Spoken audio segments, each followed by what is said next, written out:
Well, I've got my speaker's notes now for the curve.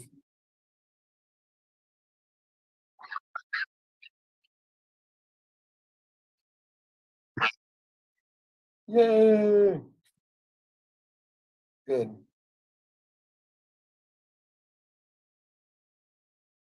Good.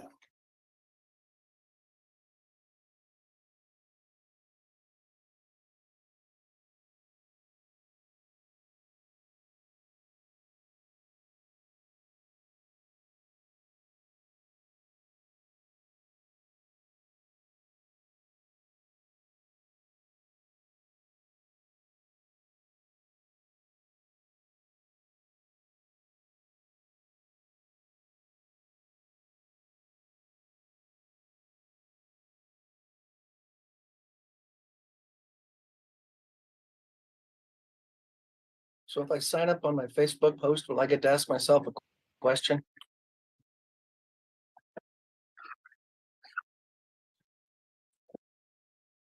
Ask myself a question. So did you see me on there for a minute?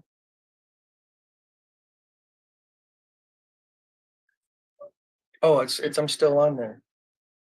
Okay, I just got rid of it. There's a good 5-second delay though.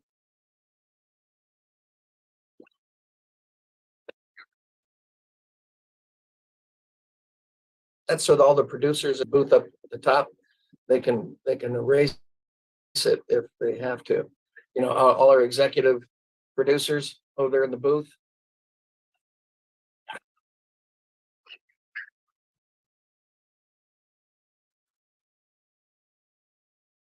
Nor do I have an editor in a booth.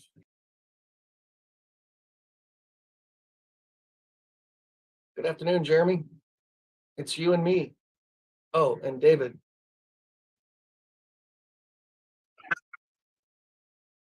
No, you probably should want to just hang up.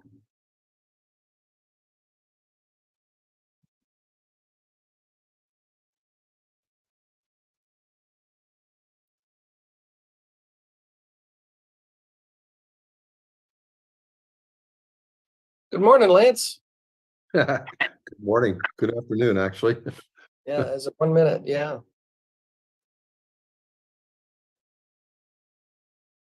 So you're on the calendar tomorrow? Yes, 9 o'clock my time. Okay. Which is 4 p.m. my time? No. I'm just. Well, I don't know. I don't know where you're at, actually.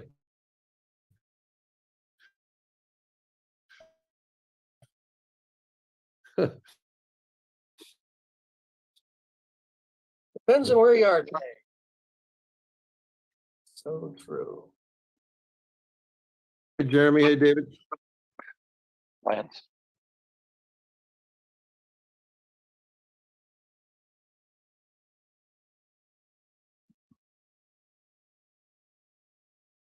Well, do me a favor. So ask them if they have a question, because this is an open forum. They can ask anything.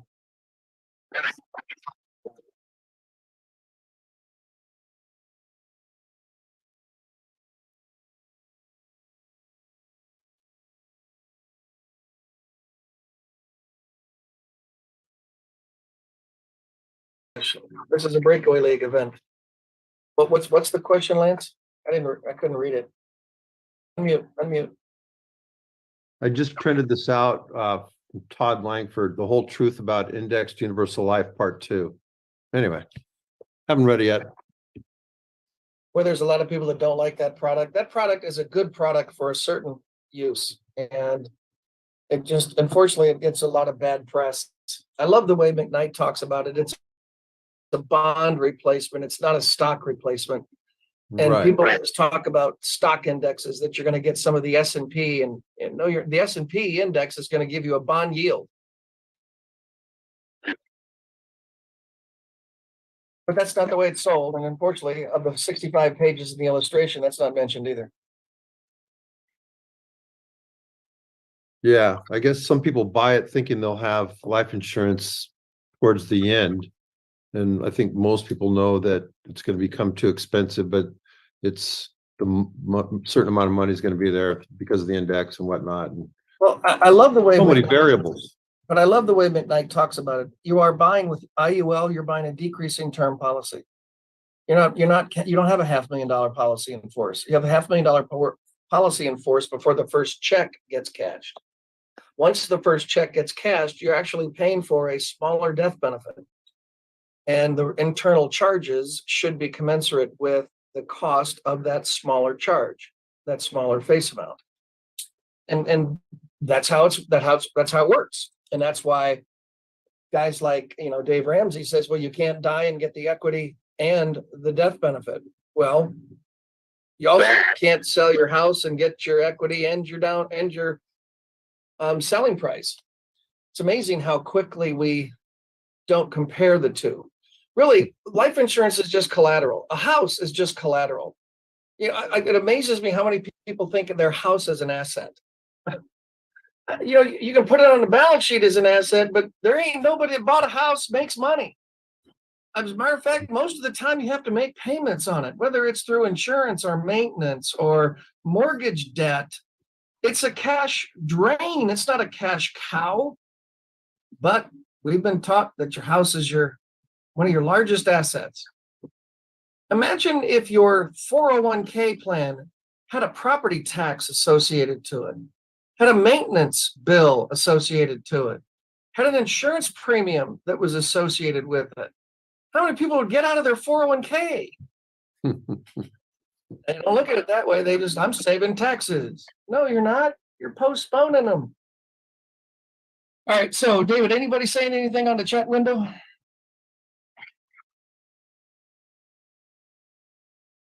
Okay.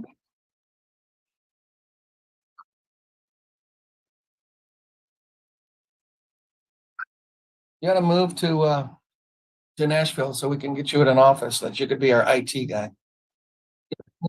To Nashville so we can get you an IT guy. To Nashville so we can get you an IT guy.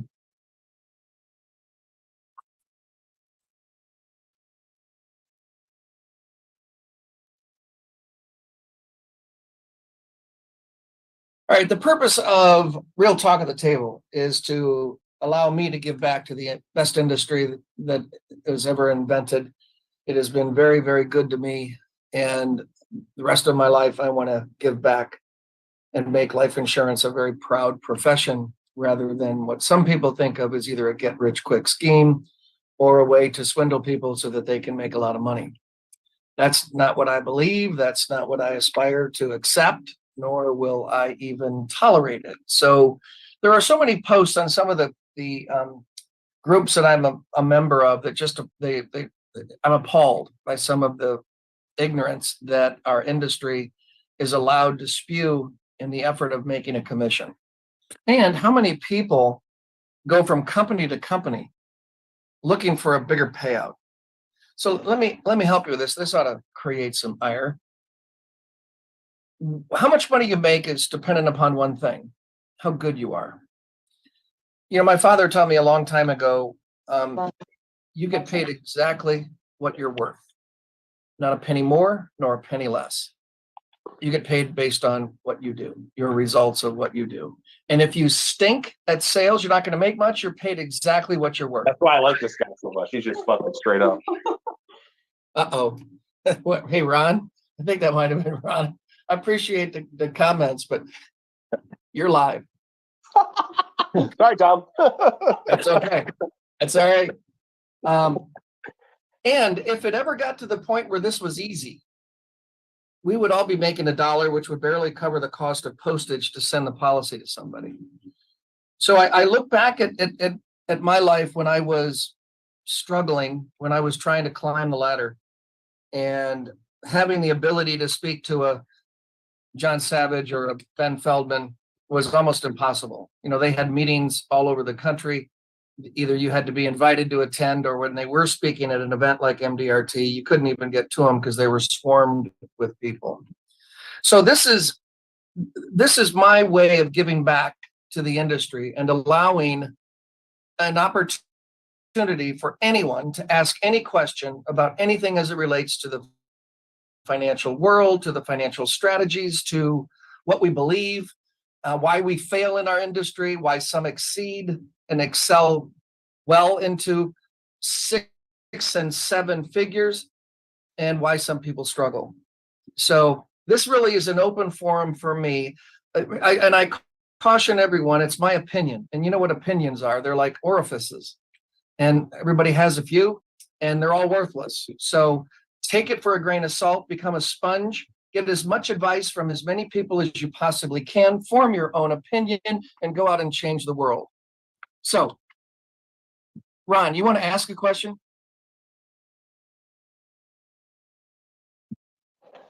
I don't think so. No. Where are you? I'm in Michigan. I'm bringing my assistant and another gentleman down to see you in Nashville. I saw you guys were live, so I popped in with my assistant to introduce her to you. Did not realize that you guys could all hear me, but I was telling her, because we just got her license, and I was just telling her why I'm such a big fan. Oh, thank you. Thank you. You got it. Yeah, I'll see you soon. I'm looking forward to meeting you in person. Yeah, same here. Same here.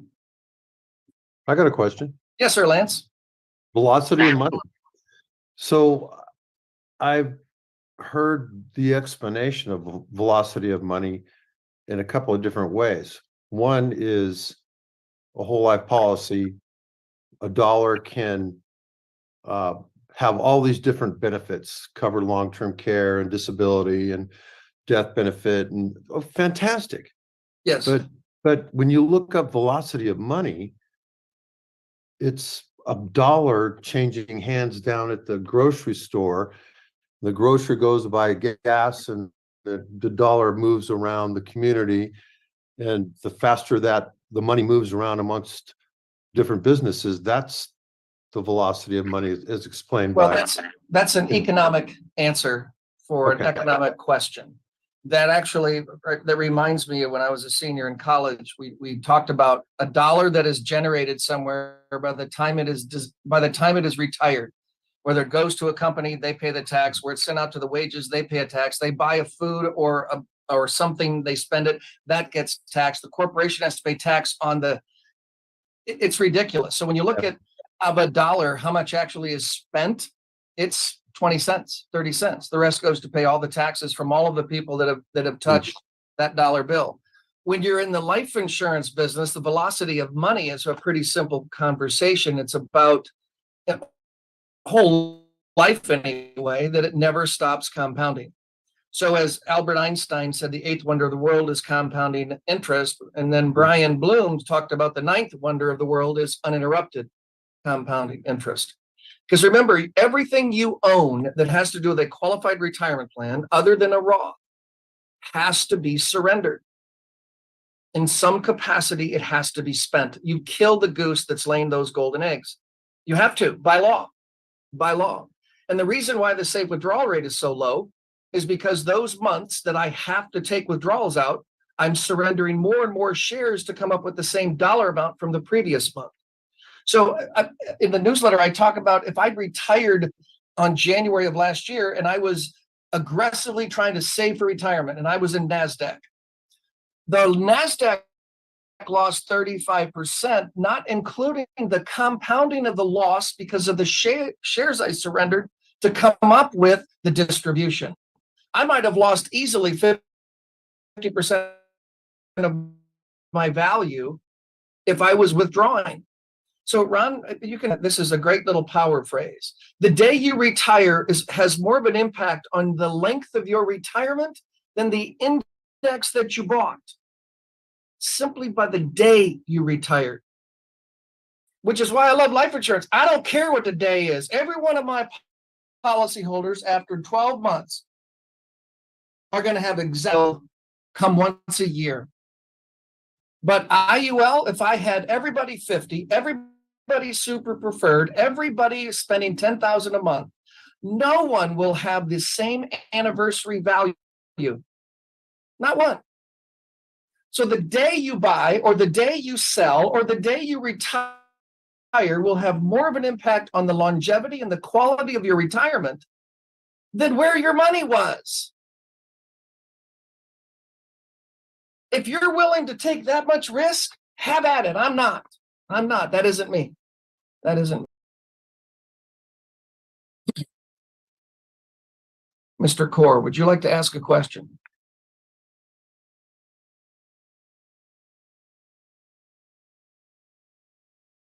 Nope, I'm good. I'm just listening. Nope, I'm good. And has anybody said anything on the interweb, David?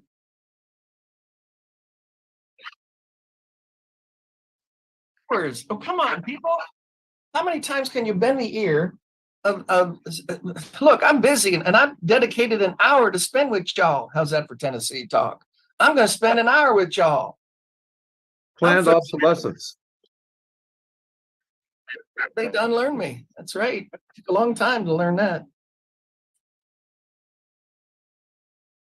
How about planned obsolescence and technology change as part of? Oh, well, that's exactly. I don't get how that is. I don't understand that. Planned obsolescence or leap? Well, they claim that we're all losing 15% to inflation, taxes, market volatility. I understand those. Okay. But planned obsolescence and technology change, I don't understand those two Oh, aspects. come on. Did you buy a computer in the last 10 years? Well, sure. We're meeting in that planned obsolescence Yeah, so right here. So you bought So a that's cost, computer. that's 15.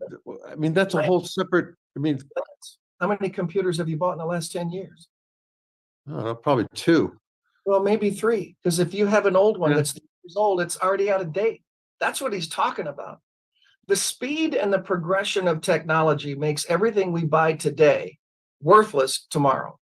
Okay, well, I understand that, but how is that part of the equation? We're Well, you're losing losing money. because You're we're losing- losing money because we're spending money every day.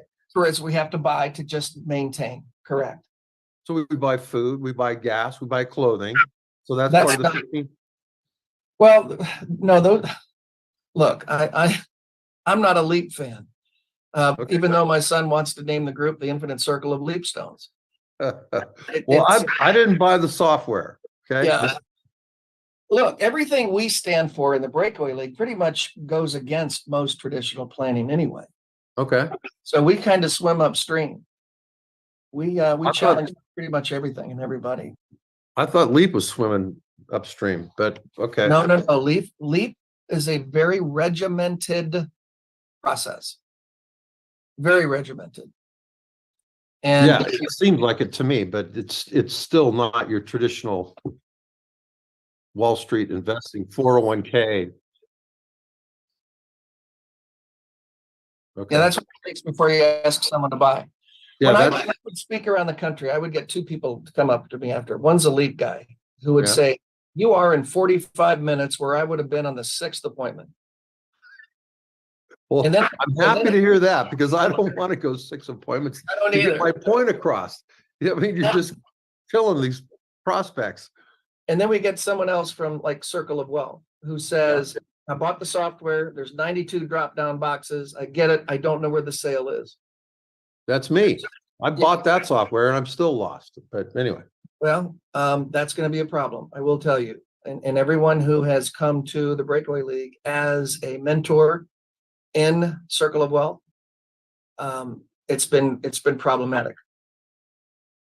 Again, it's the processes that most financial planning goes through that I just revolt against. But again, I'm no longer in the recommending business. I don't recommend you do a damn thing. I just want you to listen. okay. I just want you to listen. And I'll if- listen. No, not you ding dong. The prospect. The prospect.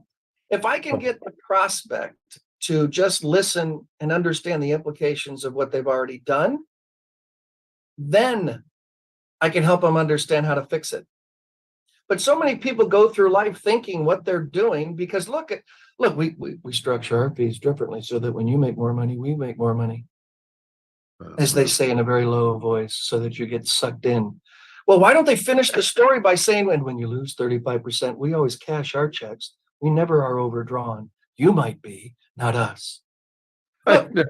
There's another Oh, side of the story, and we need to hear the whole thing. So all I want to do when I meet with someone is just say, look, here's where you are, here's what's going to happen. And you don't even know what's going to happen. I'm going to be debt free when I retire. I live in Nashville with the guy on the radio show. Debt's bad. Wow, what a ding dong. What a ding dong.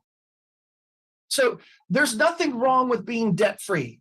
Let me back up for just a minute. There's absolutely nothing wrong with owning your home. But if the reason why you're owning it is because of the interest you believe you're saving, that's what's wrong. There has never been a calculation done on that, apparently, because every time I do it, I would never pay off my home. Not with inflation. You want to beat inflation? Get your butt in debt. Get today's dollar and do something else with it. You want to beat inflation? Understand how wealth works. It's that simple. It's literally that simple.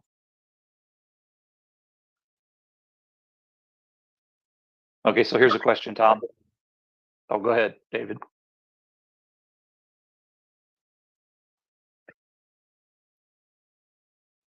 Okay, so Did he text a question online?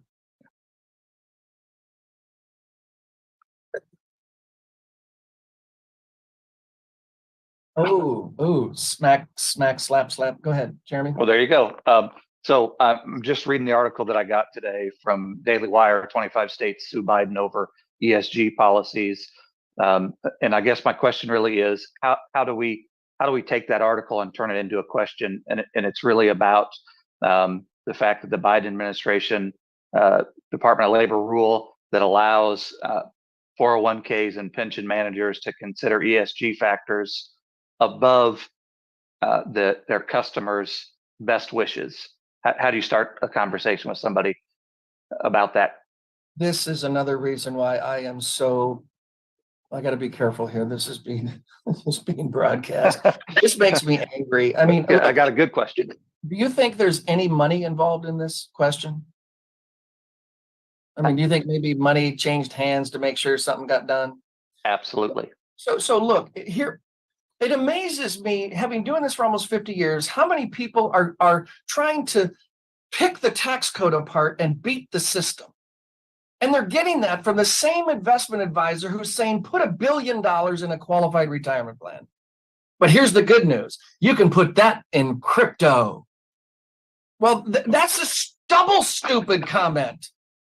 But we're allowed as an industry to not only say it, we're promoting it. Man, I'm not. I'm going against everything that is standard. I'm a firm believer that if people understood the implications of what they're doing, they would change their course immediately. Immediately. But a lot of people don't know what's the issue. And change, as we all know, is a real bite. A lot of people don't like to change for any reason. David, what are your questions? Long time listener, first time call. Okay.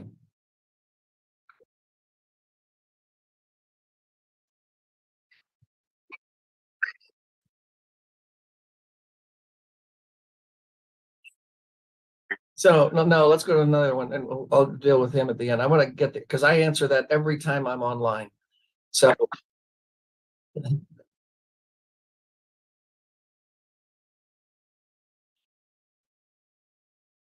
yeah.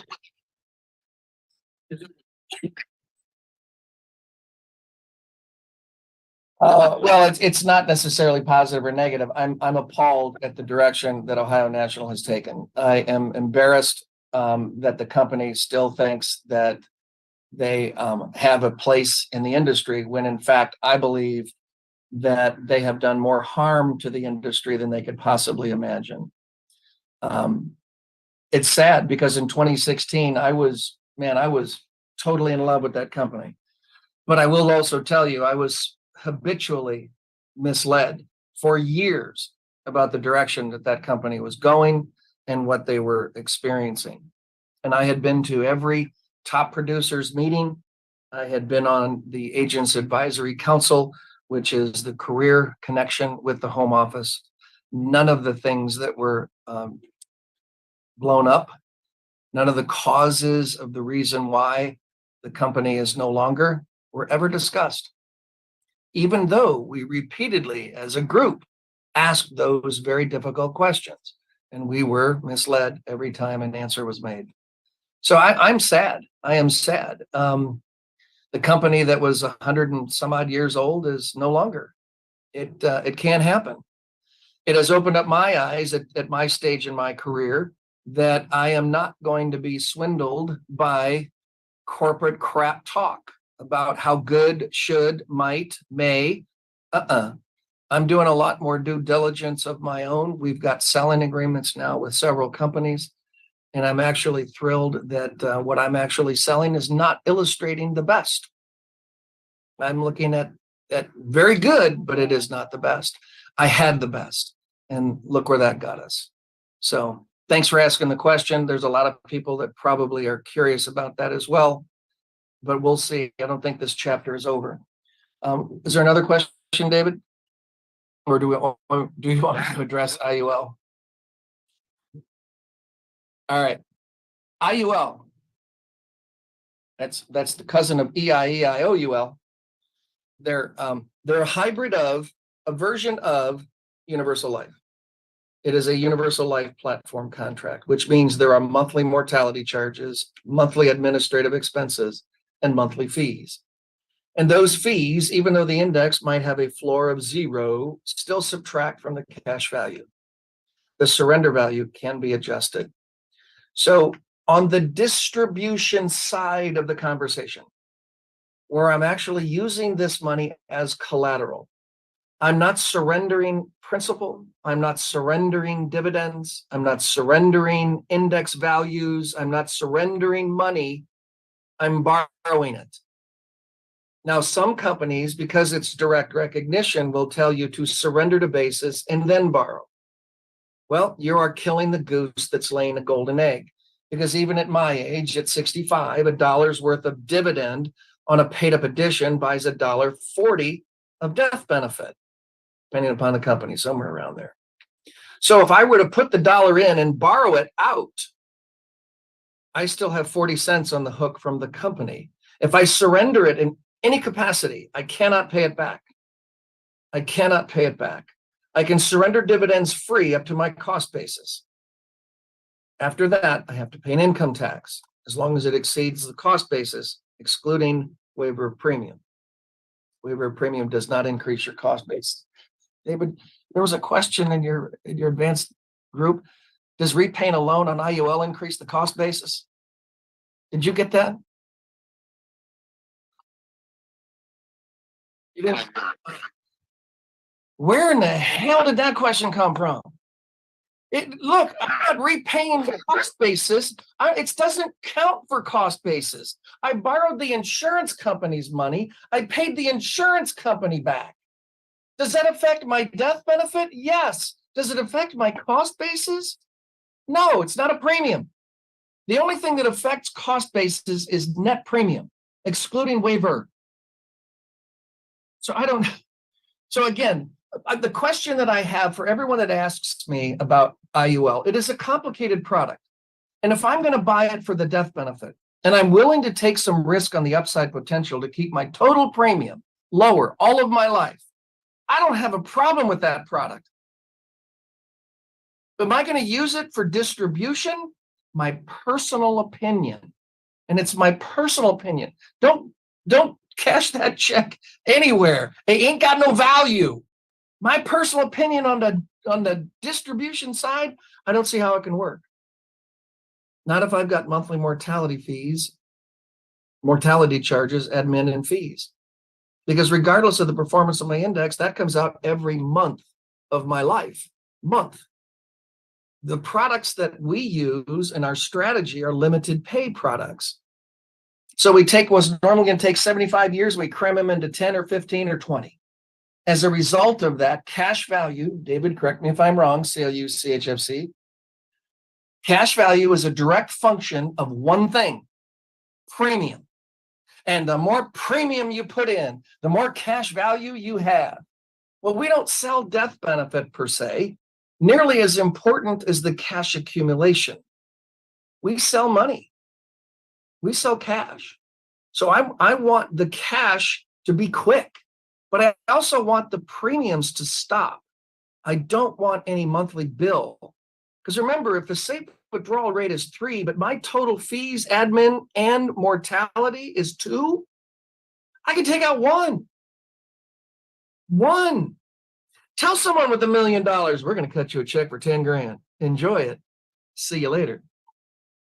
Oh, and by the way, it might be taxable. I mean, think about that. $1 million in an IRA.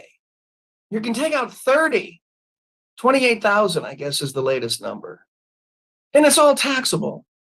You can be paid 7th, depending upon where you live, cashing that check. If you live in Compton, is it Comstock? Compton, California. I'm trying to pick on California. If you live in Compton, California, and you have a federal tax, a state tax, a local tax, tax on Social Security, a Medicare premium increase, your advisor, you get paid 7. 7. Man, I don't like those odds. The more money you put in it, the worse it gets. The longer you own it, the worse this gets. The better rate of return, the worse it gets. There's a pattern here. It stinks. The longer you have it. Get out. Get out. That's my way of helping save taxes. Get out. But I owe the tax. Yeah, you do, because somebody told you were saving it. Maybe sue them. I'm sorry, you can't, because they're not allowed to give you tax advice. Wow. Allowing people to build an account they don't even know what they owe and telling you that you're going to be debt free, I think should be the next, at least, lawsuit. At least bring that concept to court and let's see if that's full disclosure as a fiduciary, if that's full disclosure. Taxes have gone up. Doggone it. You now have to earn more money in your account to just pay the increase in the tax to net what you were going to get last week. That's okay. You're willing to take more risk because that's the only way you can win. We can add more. Sure. There you go. Better rate of return, add more, hold it longer. All build an account. You don't know what we owe. So have I raised the ire of some of your listeners, David? Is anybody saying, I totally.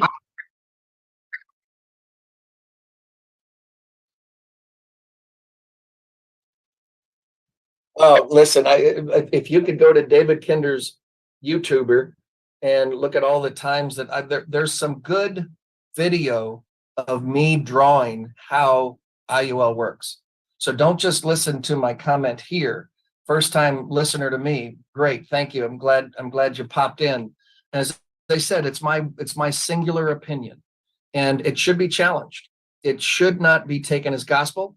There are several. This is what I love about our industry. When I first joined the insurance industry, I was fortunate that I was in a very, very successful general agency where we had 2 top 50 agents in one of the largest mutual insurance companies in the country.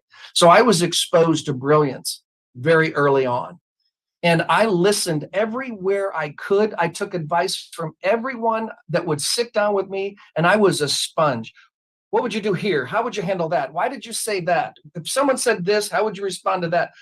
And I would take all of those opinions and then form my own. Because I do not want mini Tommies running around the country. I really don't.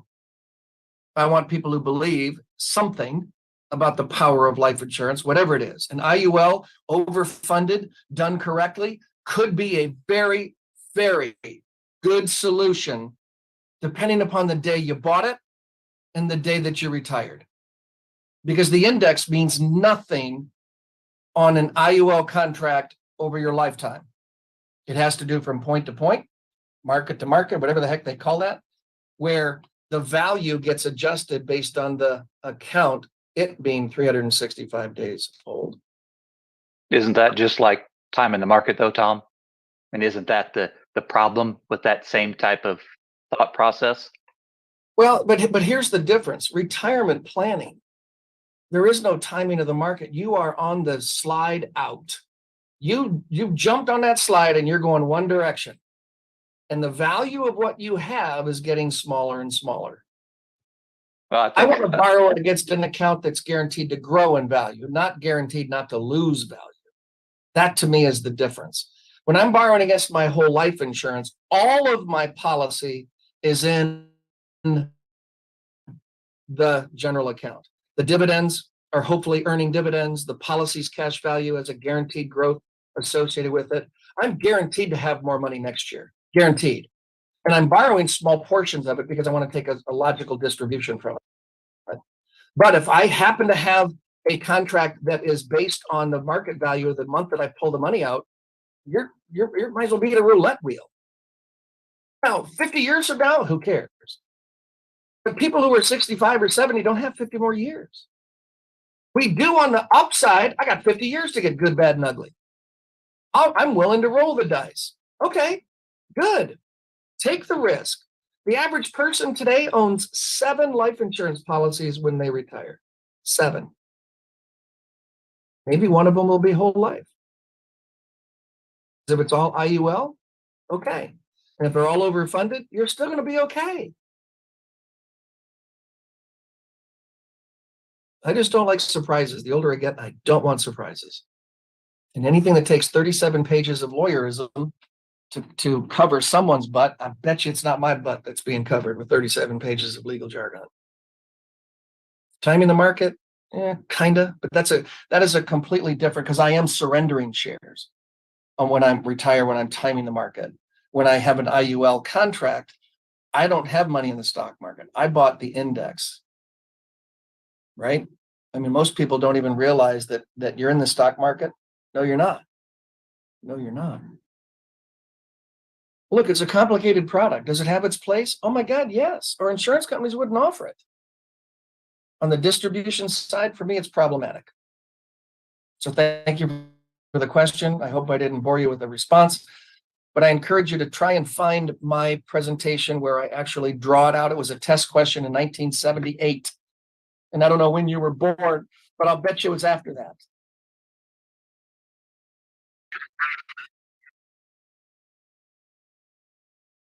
Wonderful. I'm not too old.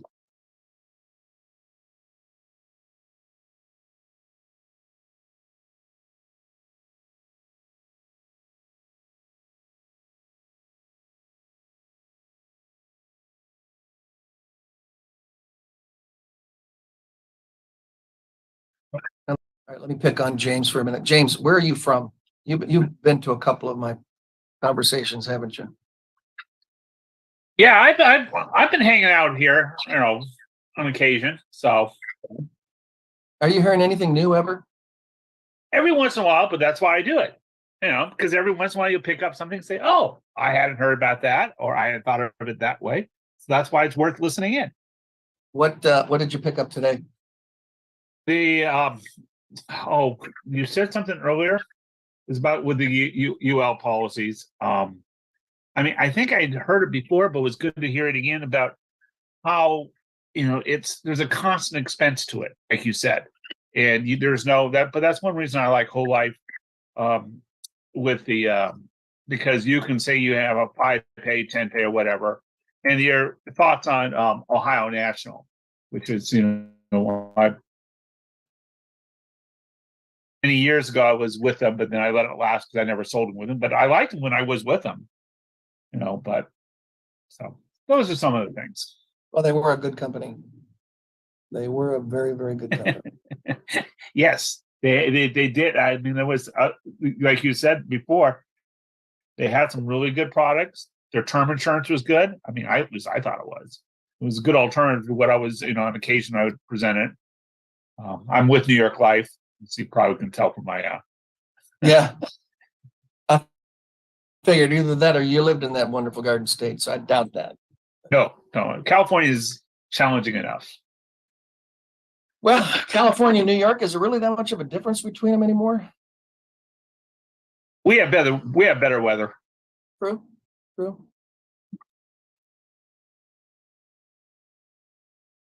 Oh my gosh, I think everybody does. California's last. Yeah.